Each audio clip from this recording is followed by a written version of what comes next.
Ladies and gentlemen, it is in. You guys already know what happened with the Straight Drop situation. You guys already know he got sentenced to 2 years.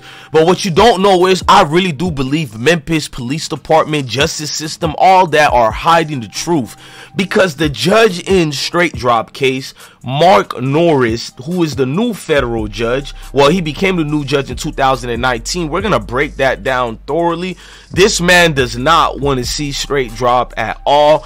And he made sure to announce how he's disappointed in Straight Drop and how now he has to be in the mix to do the unexpectable to Straight Drop case.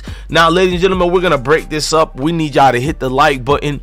Hit the notification bell. Make sure you rock out with I Smoke Hip Hop Live. We cover real news, real information, real updates. We don't cap over here. And if it's a personal opinion, we make sure to let you know whatever we're covering is an opinion based on this circumstances and real information. So it's not just shit out our ass that we make up. Now we're gonna break this down. Now this judge, Mark Morris, let me say his name properly. Chuck Norris. Nah, I'm just joking. His name is Mark Morris, federal judge down there in Tennessee. He's taking the case. A lot of prominent faces and figures have taken this case, and that's leading me to believe what's going on. Who is Straight Drop? Who is Straight Drop connected to behind the scenes? I'm not talking behind the streets, behind the scenes with these personalities, these Jakes. You know, it's a lot of Jakes who do a lot of filthy things to be in the ups with these young rappers, these young entertainers, these young street niggas. Now I'm gonna get started by showing you guys who's Mark Norris first, and then I'm gonna break down how they're trying to get Straight Drop to shut up.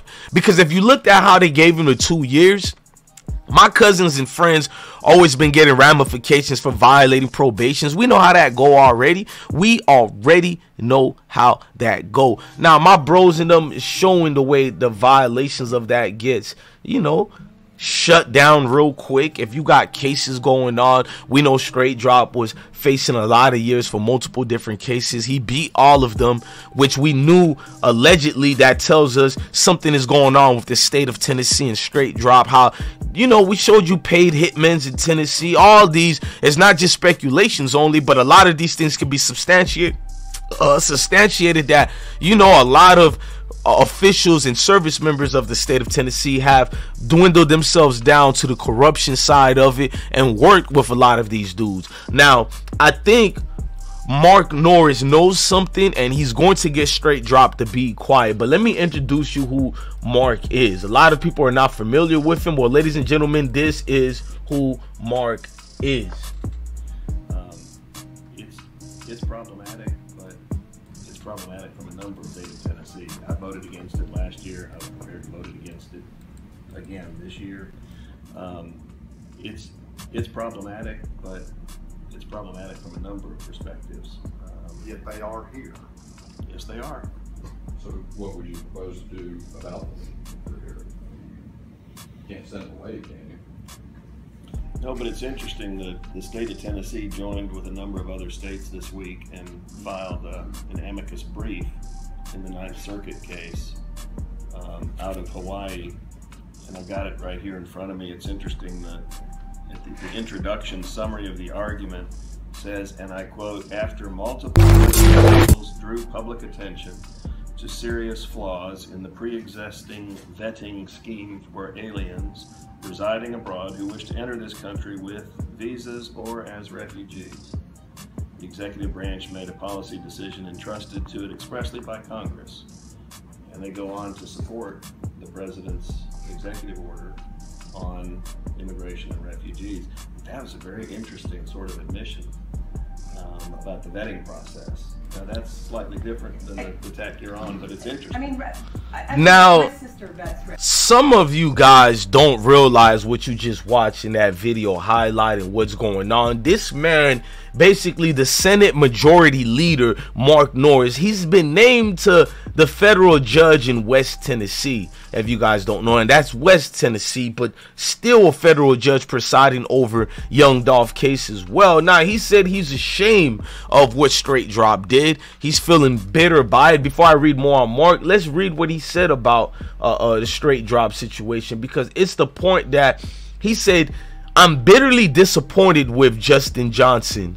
We gave him a chance. We've always tried to help him." That also lets me know about the connections with Straight Drop and the justice system, because why would a federal judge be disappointed strictly in one particular criminal, and that criminal, alleged criminal that is, being Straight Drop? What ties do they got with Straight Drop that they're disappointed? Now, he said, "I'm so disappointed with him with the release agreement we had with him in the courts. He squandered his chance.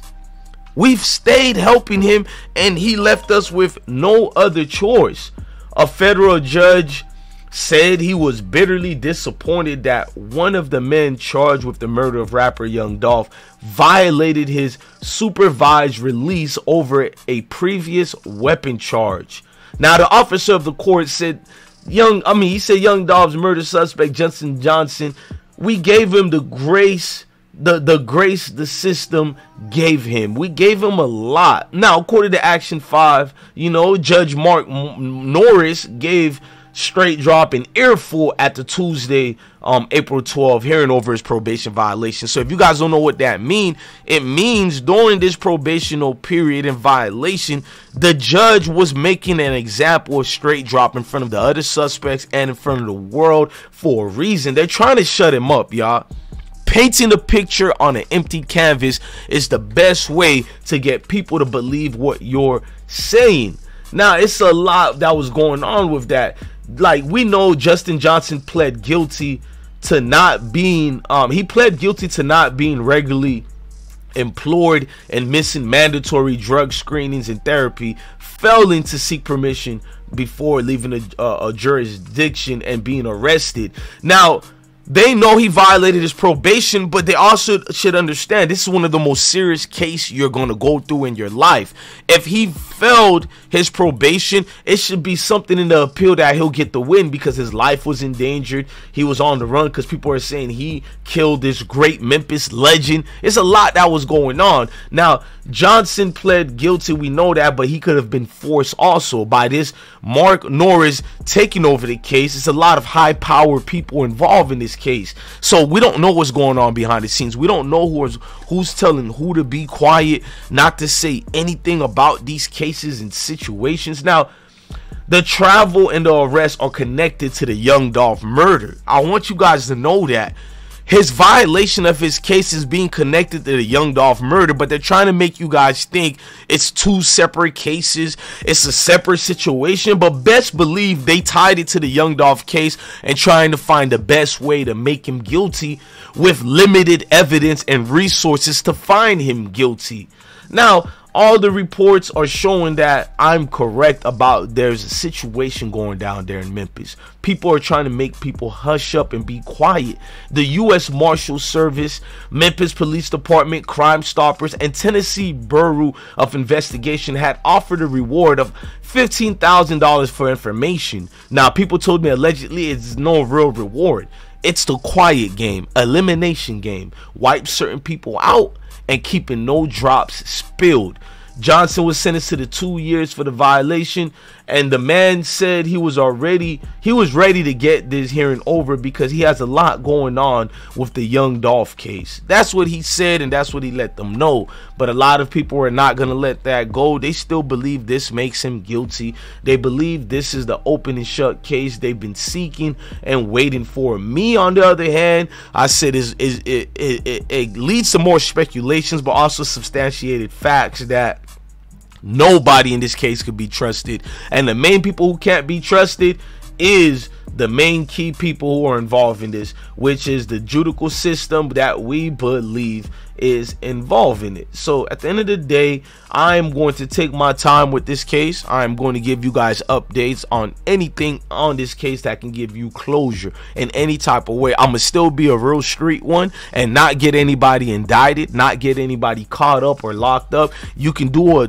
journalism duty in proper cases without getting folks in trouble. There's been a lot of corruptions, far too much down there with the Memphis justice system. We're gonna get it done the right way. This is your guy, DJ Bless One. Love your family, love your kids, and ladies and gentlemen, stay blessed.